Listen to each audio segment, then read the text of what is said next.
Welcome to Podcast Laredo.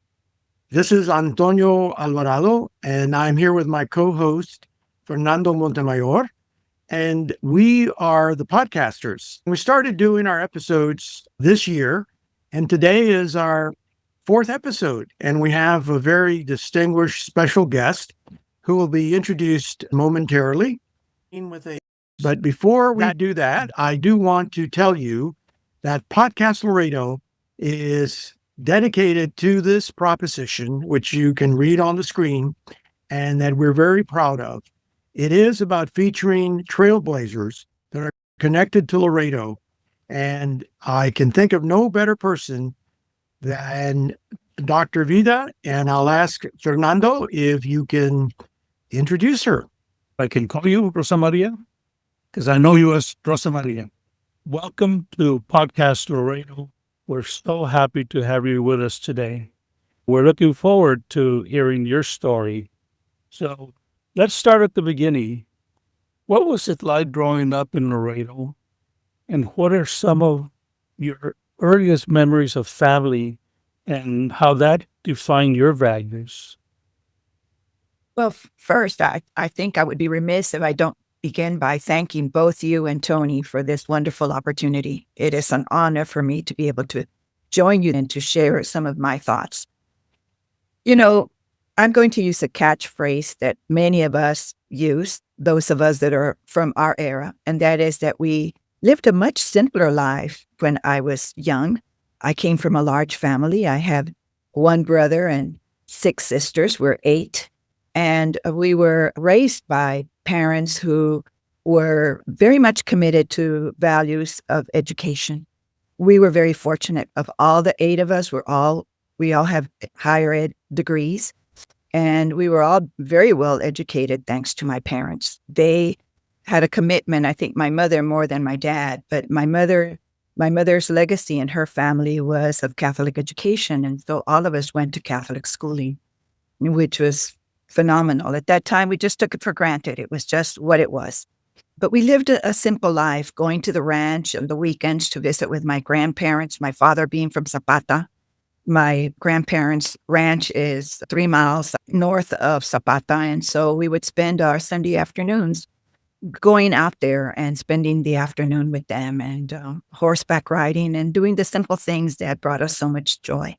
Now, my grandchildren are so tied to electronics. Everything is about being on their iPads or on their telephones or whatever, which is an advantage for me because they reach out to grandma, thank God.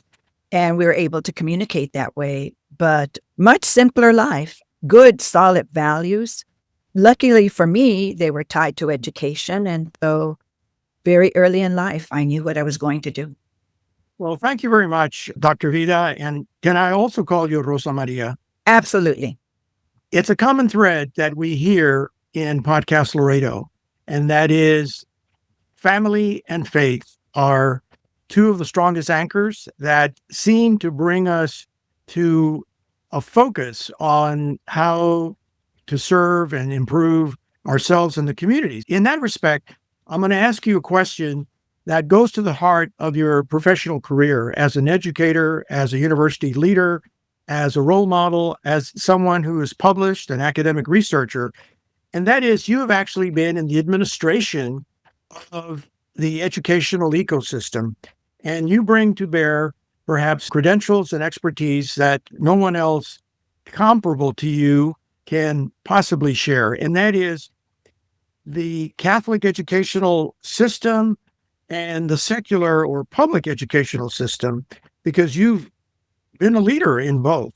What values or challenges differ most between these 2 types of approaches? We have a term in Catholic education that we use, and that is that we are schools of choice. Parents choose us, and we choose our parents. So it's the mentality associated with parental commitment is quite different from public school to Catholic school. I'm not saying that public school parents are not committed to the education of their children. Of course, they're involved, but not to the degree that they're required to be involved in Catholic education. Additionally, they have to commit financially. to buying into a system. So it's quite a different perspective. Parents make sure that their children are doing their homework, that they're involved in school, that they follow through. And it a little bit different in the public school. If the kids choose to do that, parents are supportive and they're behind it. In the Catholic schools or in the schools of choice, because we have now many more private schools than we did years ago, parents then make sure that their children are involved. Parents choose, help them choose. And then there's that huge level of commitment. And I can't resist just adding a postscript. I know we are not going to have time to delve into the framing of the issues or all the considerations involved, but just very briefly touch on the impact that the financing of education now being considered, which is using public monies to finance private education, which I'm assuming would benefit Catholic education. That's a very complicated issue, but Rosa Maria, just knee-jerk reaction to that. Well, from what I've know and what I've heard and read, now with the voucher system, parents will be able to apply for a voucher, and then that will allow them to apply their voucher in the schools that they choose, whether they be charter schools, Catholic schools, all types of private schools. However, we're going to be opening up a huge can of worms in the sense that we're going to be depleting the public school system of the finances they need to educate children whose parents cannot afford, even with a voucher, to enroll their children in a private setting. Because it's not just about paying tuition, it's everything else that goes along with it, with materials and field trips and requirements the kids have to satisfy, having to do service hours and community work, and whether parents will have the be able to provide them with the support that they need to do those kinds of things. So I think we see it in a very narrow perspective. We're going to get money and we can pay for the tuition. Well, that's great, but it's not just about tuition. It's about everything else. Where will the everything else come from? Are the parents willing to commit to that level of financing? I don't know. At the same time, though, are we depleting the public school system from being able to provide all of the extra resources that students need that will stay behind in public education? And I can see we're gonna need a whole new episode just to deal with that. And so I thank you for jumping into that quagmire, and did not mean to get you so involved, but really appreciate your touching on that because it's a very current issue, and we would be remiss in Podcast Laredo if we didn't touch on it. Fernando? Is there a student or a teacher who really left a mark on you? Maybe someone whose story still stays with you? Well, I'm going to share something that I may even get a little emotional about. Years ago, as a very young teacher, I was teaching at a middle school in Laredo, with Laredo Independent School District. And back then, we had all types of children. Some were very, very challenging. And I had one child who was insistently challenging to me. And he would come in and be disruptive, et cetera, et cetera. And one day I had it. And back then in those days, but used to teach right next door to me. And he would come into my classroom all the time and say, if you ever need support, I was a very young teacher. If you ever need support, just call me. I had these, 6-foot kids that were overaged and hard to challenge and not interested in education. And he said, just send them to me and I'll take care of them. Well, one day I did. And he paddled the boy that I sent to him. The young man came back into my classroom. He could not sit. He had been paddled so hard. And from that day, I swore to myself, I will never, ever inflict any kind of corporal punishment on any one of my students. I don't care what they've done. They do not deserve this. And from that day forward, I never have, including my own children who claim that, oh, yes, Mom, you did raise a hand to us. But Corporal punishment has no room in education. I don't care how bad kids are. There is a way to approach them, to talk to them, to convince them that what we're providing them is the best thing for them. Amen. And I think that probably dovetails to this question. You personify someone who is constantly learning, Rosa Maria, and that is what you learn and have learned from your students. So, what is something that your students have taught you, if you will, that has changed you or your approach or your ideas? I think that as educators, and it's just a natural tendency, it's the human aspect in us. We have a tendency to categorize kids, to peg them, so to speak. And we put them into pre-cut opening and we put them in there and now we know all about them, but we don't. We haven't truly learned every aspect of a child until we interact with them personally. To think that we know all there is to know about a child because we've picked up his record and we've reviewed it and we've seen how he has performed previously does not mean that that's the way that child's going to perform for you because you're demanding certain things from him. Every child will react differently to every single human being. It depends on his experience, on your approach, on the relationship you establish with them, showing an element of care. And I think that as educators, we are, especially when you have a room of 28, 26, 24 students and you've got to teach them all, and you really don't have time to get personal with every individual, then it becomes very difficult. But unless we take the time to learn who they are and learn how they best learn, we're missing the point. We're preaching to the walls in the classroom.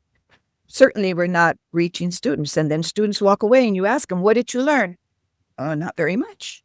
They were counting the minutes to get out of your classroom, to leave the environment, whatever it was. And that's truly unfortunate because we're missing out on wonderful opportunities to teach kids.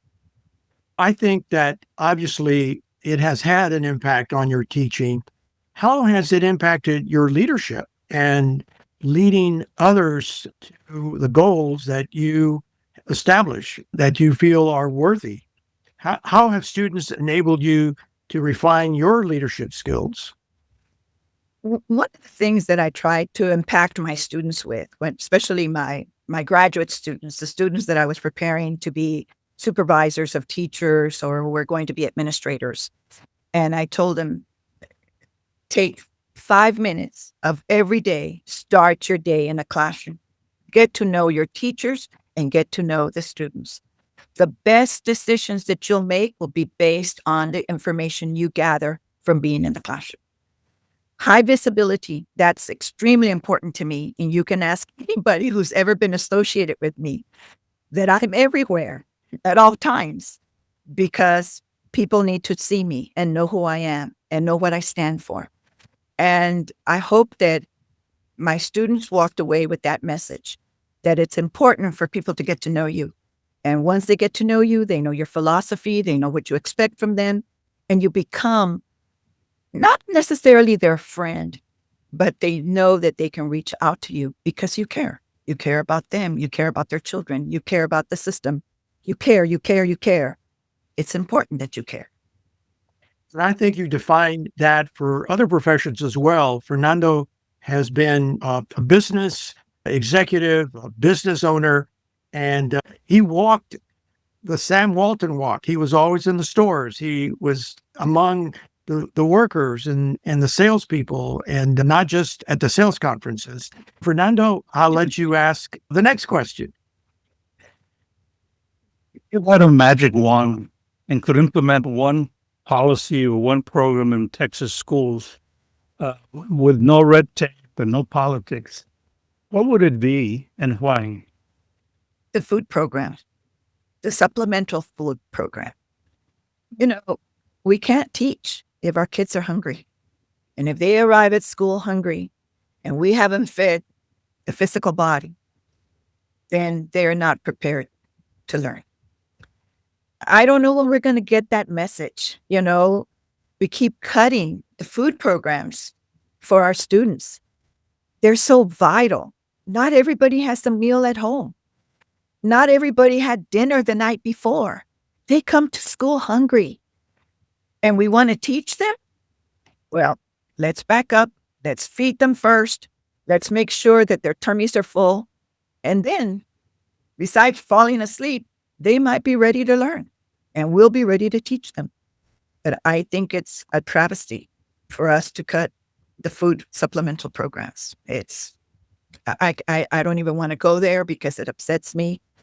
I think that we're doing a terrible, terrible disservice to our students by cutting those programs. Well, what do you think is the biggest barrier to making that happen today? We overreact. We seem to think that we've defined it because we have found a couple of families who have abused of the program and have not taken advantage of it the way they should have. But there are some very needy families out there who don't have anything to eat. And so when we cut out food programs that are designed for them and to give them the assistance they need, then we're shooting ourselves in the foot. We are preparing criminals. Our prisons are going to be full because they're going to turn to robbing and stealing because they're hungry. They're hungry. There are also many other barriers and other needed changes, but it seems like you focused on something very basic, and that is food, that you got to feed the body that prepares the mind for learning. The question that Fernando asked about red tape, it seems like we get in our own way, and I know that administrators sometimes get very frustrated by parents or by others in the community who criticize, and there is very little preparation on the part of those who want to improve but don't know where to start. How do parents, in collaboration with school administrators or others in the community, go about getting this change done? Is it by attending meetings at school? Is it by organizing? Is it by contacting representatives? I think you have to do all of those things, Tony. I don't think you can focus only on one thing. We have to educate parents, do a better job of educating parents. Parents see schools, and I'm generalizing this, of course, but parents see schools as a foreign body. It's not a place that they look at as home. Just stop and think how many hours a day a child spends at school, and then how many hours a day a child spends at home, actively involved with the family, not sleeping, but actively involved with their family. And where's the larger amount of time? In the classroom, of course.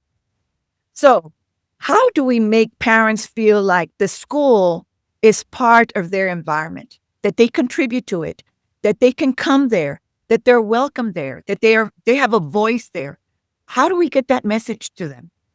And the only way to do it is through education, through parent meetings, not overkilling, not making parents come and talking about all the other things that are also important, but just basic things about this is part of your home too. And you own this. You pay taxes. And that's why we have schools. Parents who are parents of schools of choice, of course they're paying for that environment. Of course they own part of the school, not to degrade the school or come back and attack the school, but to be a part of it and to help enrich it and help it grow. Every single parent, regardless of economic level, can make a contribution to the school in their own way. I remember so clearly being a 5th grade teacher in Austin, Texas, part of the bilingual program, and a mother who was so excited. She brought the tortillas, I brought the fillings, and we prepared snacks for the kids. And she felt like she was a part of the school. She had contributed. How do we get that across to every single parent? I don't know, Tony. It's a huge, huge problem.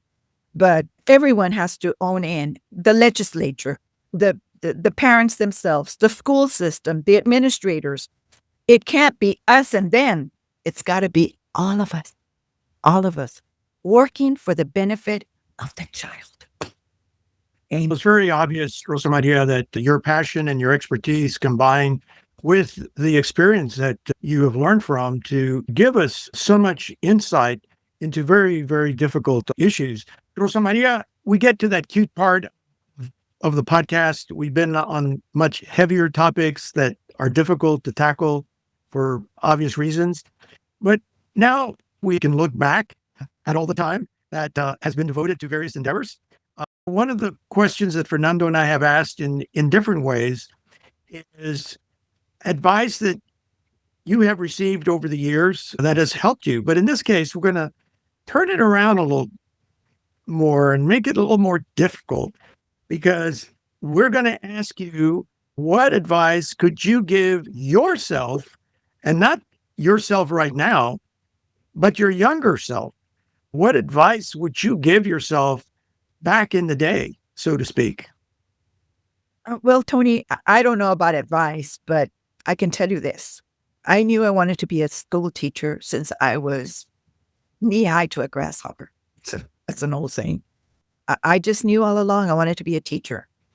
I was ridiculed a little bit by my peers in that they kept pointing out, there's no money in education. There's no money in teaching. You're going to be poor all your life. And it was something that I felt in my gut.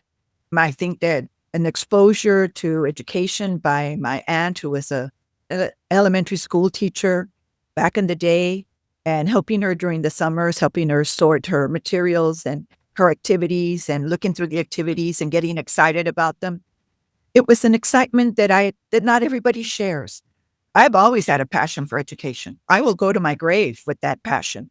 That's the reason why I still go to educator conventions every summer. I have no business in that anymore.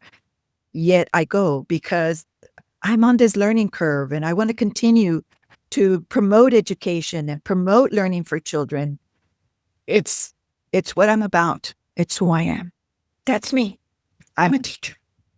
And is that what you would want your grandchildren and your great-grandchildren to remember most about you? What about your life's work would like them to remember? I mean, you have a great legacy, family, professional, career, community.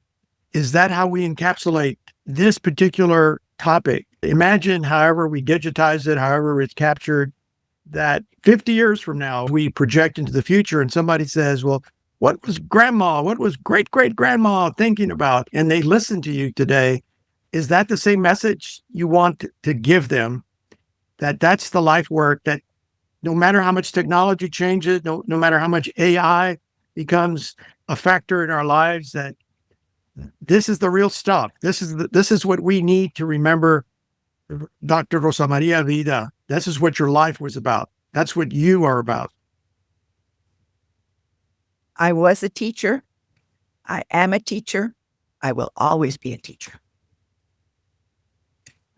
That's who I am. Once upon a time, during my professional life, I've done a lot of research. Once upon a time, I thought, okay, maybe I want to be known as a researcher. But in hindsight now, no. Teacher. I am a teacher. That's who I am. It is obvious you are a teacher's teacher, and you are a great listener and a great learner. Fernando, there was a little nugget that we came across when we were preparing for Rosa Maria's podcast, and it navigates through Central Texas and Johnson City and President LBJ. Do you remember that? That story, I don't know. Rosa Maria, would you like to share that story? I would love to talk about that. And that is that my mother was a surgical nurse, and she did some of her training in Monterrey, but her advanced training was done at Baylor University. And so while my mom was at Baylor, Lyndon Baines Johnson was in the legislature, in the Texas legislature, and he experienced a hunting accident and he shot himself. So Lady Bird Johnson turned to Baylor and asked Baylor to send them two of their more outstanding students. And one of them was my mom. So my mother and one of her colleagues went out to live at the ranch, and they were there through Thanksgiving. And my mother not only met many of the important politicos of the state of Texas of the time, but she went turkey hunting with the Johnsons and experienced many, many wonderful things in her later years. When my mom would reminisce about the things that she'd done, she'd always bring up her acquaintance with Lyndon Baines Johnson. He was a teacher. He started in Cotula. And so if there's somebody that, I aspired to be, it was like Lyndon Baines Johnson, who taught all those children who didn't have a teacher, who were dirt poor, who were coming from the ranches off of the Cotula area.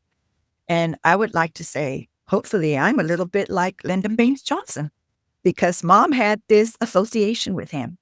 And it's a wonderful story that we repeat over and over and over again in our family. We want all our grandkids to know that Lyndon Baines Johnson played a part in our history.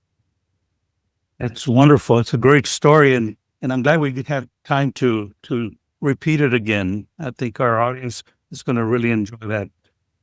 One other tidbit of information, since we have time, before we talk about one more topic, and that is the story about how surgeries were performed at the Old Mercy Hospital in Laredo when there was no air conditioning and the heat was just as overbearing, perhaps more than it is now.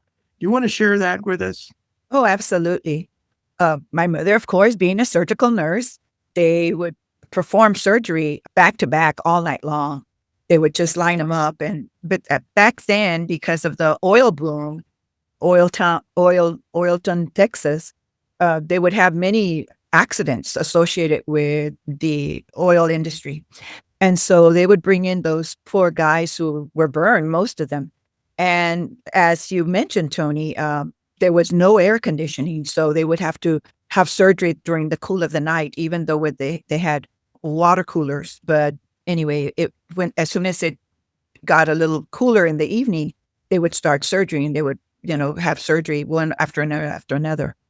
And so my mother, of course, participated in that. And my dad was Mr. Mom, because Mom, of course, had performed surgery all night long. And so she'd come in the morning and would see us sort of off to school. But Dad had already had breakfast with us and helped prepare breakfast for us. And we would sneak into her room so that we could see her sleeping.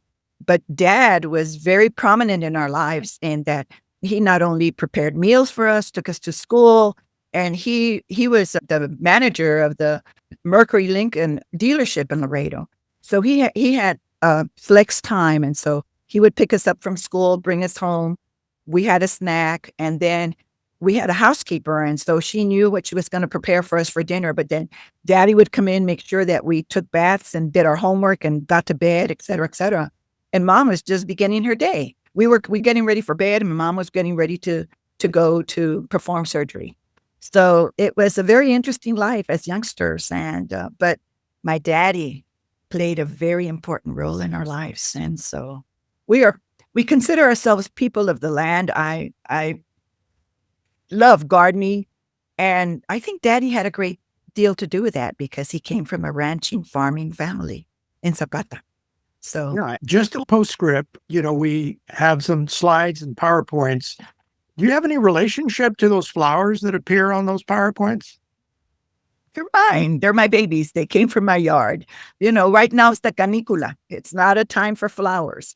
But, the fire chief, I couldn't think of his name anyway, Memo Hurt, lives right across the street from me. And so they're the ones who enforce all the rules regarding watering. So I have to watch out for Memo, make sure Memo's not home, and I can go out there and water behind his back, poor thing, so that, I'm not penalized for over. Right. Well, we're going to get you in trouble because he's now going to go check on you.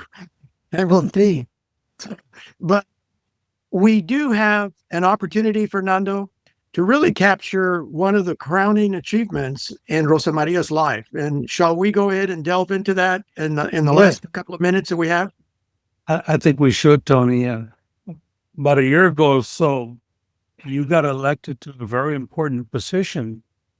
You became director for the Pan American Roundtable for the state of Texas. So congratulations on that. It's quite an achievement. And we're proud. We're proud for you, and we're not members of the Pan American Roundtable, so we're real happy for you on that.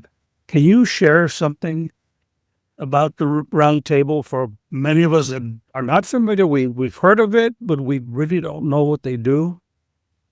Well, I want to tell you that it was a privilege for me to be state director because there's only been 3 from Laredo.